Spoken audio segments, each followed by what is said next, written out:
twaje kuba abanyororo bafungiwe mbega nyakubahwa muba muriko murakora iki kugira ngo uwo mugenzo mubi utuzwe kuko ubutayarose ngo yatange bahamwe ibihano bidasanzwe cyangwa bakamwaka impuzu imisipi ibirato niyo mpamvu murafashe iki kugira ngo uwo mugenzo utuzwe murakoze amabohero amwe hari nk'abafunzwe barenza imyaka kandi ikigongo cy'umukuru w'igihugu cyaratanze bivuye mu masiso des affaires politiques atabyemezo bihari aho nutanga nk'akarorero nk'umuntu umwe numvise bavuga ko bapfungiwe mu rwego rya Rumonge yarafashwe ariko gushaka kuri iyi saha hari no muri bamwe bagira imigumuko hari no muri bamwe bagirizwa tentative ya kudeta mugabo uyu munsi amaze y'imyaka irenga hafi no kwanze mu hasengi haje mugera mukumviriza na aho ni rero rya umuntu afunje ibyiyo hanyuma ikibazo cya kabiri bana kwa murongoye umuntu wasengi haje mbega inyamiramabi iremerewe gutoteza uwo bamuzanye kugira amubwire ko amatohoza bashyize cyane agateka k'abagore agateka k'abana agateka k'abantu bakuze n'ibindi ariko ntibiyumvira cyane ku bagabo byagiye kuba ibintu bimenyesha ku itariki 18 z'ukwa kabiri 2023 ku mutumba Kigali nyine muri ntara ya Muramvya hari umugabo yiyahuye ku mvo zitandukanye n'umugore batamutunganyiriza kerekana yuko ari ibyiyemezo hirya no hino batabataraba basaba rero ko umuyobozi hasi batabaza ibintu byose bakayiraba n'abagabo barimo aho mbona abaronse mirongo icyenda na batandatu cyangwa 56 nkabona aho baronse babiri bo mu Ruyigi nca nibaza mbega ngo ntibyo biva ko abakozi bari bake hari umugambi wo gushyira abakozi mu ntara cyangwa mu burere buba bufise kugira ngo bashikirize ibyifuzo byoroshye hanyuma ikindi kibazo nagomba mbaze ni ikijyanye n'inama yo gusanzira ingene bufata abanyamwema ubu ngiko baranasaba ko bakeneye itegeko specifique kuri bo nkaca niyumvira mbega byozana akarusho karekare cyane gusumba ko boba nk'abenegihugu mu bandi bagakinga muwundi murundi cyangwa umurundikazi hanyuma icyanyuma narabonye ko hari byinshi byasabwe abatandukanye y'abarengeye Burundi cyangwa abafasha mu iterambere kugira ibyo bihinduka haba mu busho cyangwa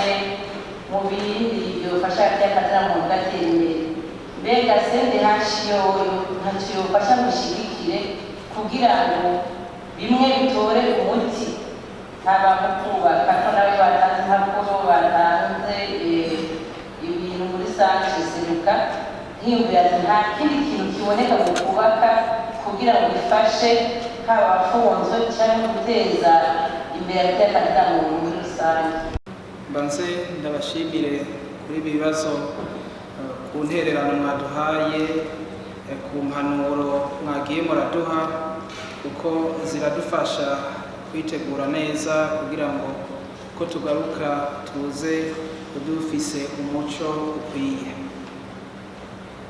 twahereye ku kibazo cya honorable Sindayiga Jean Baptiste aho yabajije ibijyanye n'abafungwa basabwa amahera y'imbuji abaza icyo twaba turiko turabikora ko CNIDH misi yose yibonye akantu katagenda neza twaravyanditse muri raporo igenda iganiriye n'abajejwe ako karere ni kuvuga ko turamaze kuvugana akatari gake n'abajejwe ubusho canke amabohero kugira ngo barabe neza ko itunganywa ry'iki kibazo ryoshobora gutora umuti mugabo tumenyesha ko ari ikibazo kigoye kuko si ibintu biba bizwi neza bifise n'amategeko abigenga gukora ikintu winyegeje biragoye ko umuntu ashobora kukibona neza. Ikindi kibazo cyakurikiye kijanye cha honorable Jackie Chantal kijanye n'ubusumbane bw'ibirego ngo ntavyo vyoba biva ku bakozi bake. Reka nce ngira ko ndacishurira hamwe n'ibindi bibazo twari twabajije bijanye ni uburyo turonka dukoresha muri CNIDH. Ntomora ko ego twaratanze raporo ijanye ivyakozwe n'ingene agateka kazina muntu kifashe, mugabo nibutsa ko twanatanze ni raporo nk'uko tubisabwa n'itegeko ridushiraho. Twaratanze raporo y'ingene twakoresheje uburyo twakoresheje mu mwaka w'ibihumbi 2022, ni ukuvuga ko umwaka w'ubutunzi, ni ukuvuga kuva mu kwezi kw'indwi umwaka w'ibihumbi 2021 gushika ukwezi kwa gatandatu umwaka w'ibihumbi 2022. Rero tuyishira Cour des comptes kugira ngo ishobore gusesangura neza irabe ko twarakurikije amategeko. Twibutse ko tumaze no gusaba audit ya mbere ya Cour des comptes yarabaye, raporo iriho kugira ngo tubone ko uburyo leta iduha tubukoresha neza, bongere baduhanure aho twaba turiko turabigira neza. Ubu turiko turasaba ko twogira iyindi audit kugira ngo tumenye neza uburyo ingene buri ko barakoresha. Iyo raporo twatanze muri Cour des comptes twaciye tushikiriza no ngaha mu nama nshingamateka. Nibaza ko muba mwarayibonye, muganda ashaka kubivuga mu ncamake nko mu misegonda 30. Twebwe mu mugwi w'igihugu ugenga ujejwe agateka kazina muntu, amahera leta yashize ku ruhara rwacu angana n'umumiliyaridi 1,677,496, ariko amahera twagiye gukoresha yararenze gato kuko hariho ibintu vy'ingendo urwego rw'umukuru w'igihugu baturihira canke intererano baturihira mu gihe amahera aba yaheze. Mugabo duseranije yose dusanga ari umumiliyaridi 1,863,517 n'amahera 361. Ni ukuvuga muri ayo mahera iyo ibwirizwa rije gutorwa bakayaduha, duca tugenda tukaraba ingene tugabura ibikorwa dusanzwe dukora. Murazi ko dufise imigwi iri gutatu, hari ivyo bita guteza imbere agateka kazina. Duhere ku wa mbere ni bijanye n'ingene dusanzwe dukora, aho twovuga guhemba abakozi, abakomiseri, ibijanye no gukoresha imiduga, ibijanye n'igitoro, ivyo vyose, ibijanye no kuriha internet na communication.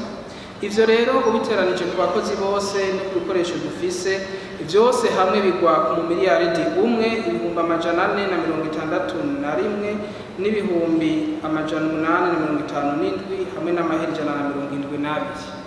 Ni ukuvuga ayasigaye niyo dushobora gukoresha muri ivyo bikorwa. Muri ko muratubwira ibikorwa dushobora kurangura, dutegezwa kubishira muri aya mahera makeyi asigaye, nayo usanga ari ibihumbi imiliyoni zitarenga cane 200. Ni ukuvuga ko bijya bikorwa vyose niko murabidusaba, dutegeza kuraba ingene vyoja ngaha, navyo ntibishoboka. Hariho ayo nanibagiye, hari miliyoni 12 ibihumbi 310 leta yatwongeye ivyo kugira investissement. Ni ukuvuga ayo niyo mahera yose dufise, mugabo totali kumarirya navuze.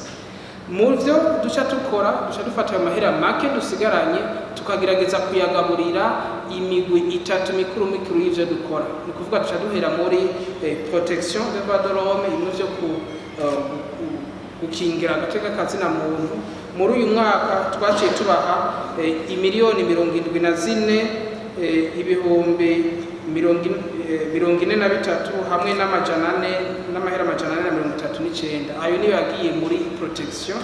Hanyuma mujanye no kwigisha agateka kazina muntu, promotion des droits de l'homme, twaciye dushirayo imiliyoni 91 n'ibihumbi 920 n'amajana 538.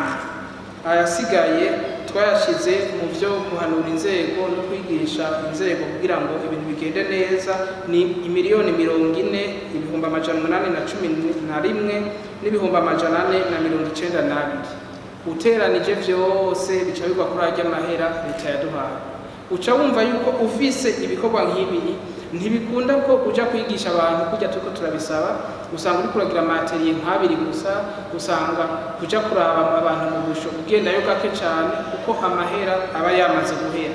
Tumaze kubona yuko ivyo twashize muri plan stratégique ya 2021-2025 ari ibikorwa vyinshi n'ivyo twashize muri plan annuel navyo ari ibikorwa vyinshi mu mahera adakwiye, niho twaciye twegera abantu batandukanye badufasha.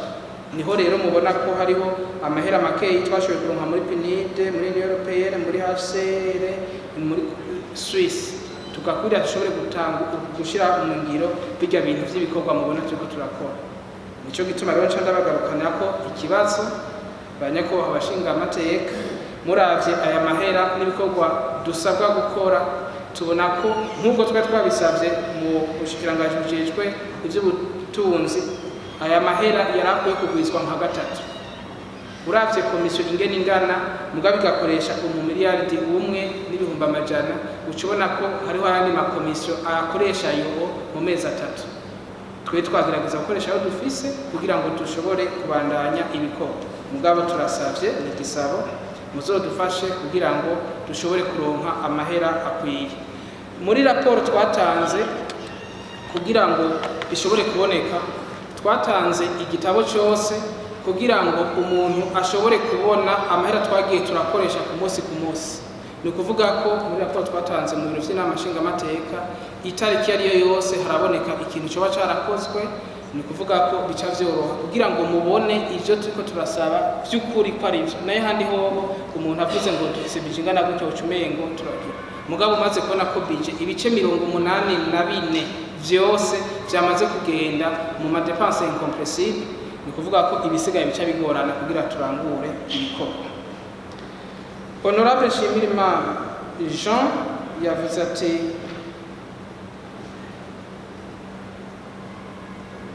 ngo ntitwiyumvira cyane ku bagabo.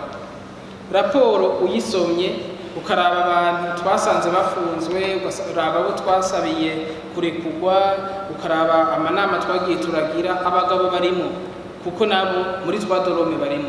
Mugabo hajya twashize ku ruhande abagore, abana n'abari mu zabukuru kugira ngo twumve yuko nabo bari mu bantu tugerezwa kwitaho gusonza kuko bari mu cyo twita amagroupe vulnerable. Honorable Bizumuremyi Pascal ati hari abafunzwe barenza imyaka 7 kandi baratanze ikigongwe cy'umukuru w'igihugu ngo mwoja nko mu Rumonge mu Kirari. Nibaza ko no muri raporo biraboneka kaya yavuze, nibaza ko izwi kandi nico gituma tuza turandikira ubushikiranganje bw'ubutungane tukavugana n'inzego zitandukanye kugira hagire igikorwa.